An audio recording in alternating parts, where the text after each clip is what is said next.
You ask Tiger to solve. This deals with linear equations with one unknown.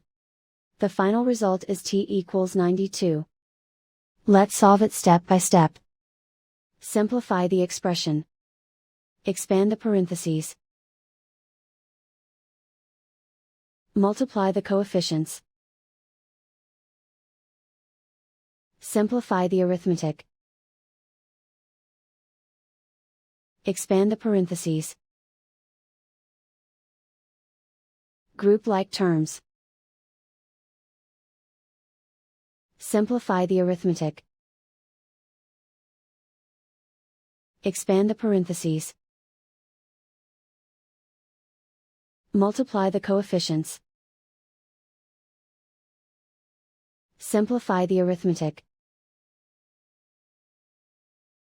Group all t terms on the left side of the equation. Add 16t to both sides. Group like terms. Simplify the arithmetic. Group like terms. Simplify the arithmetic. Group all constants on the right side of the equation. Add 4 to both sides.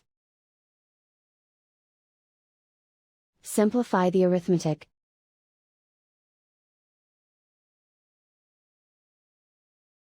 And so the final result is t equals 92.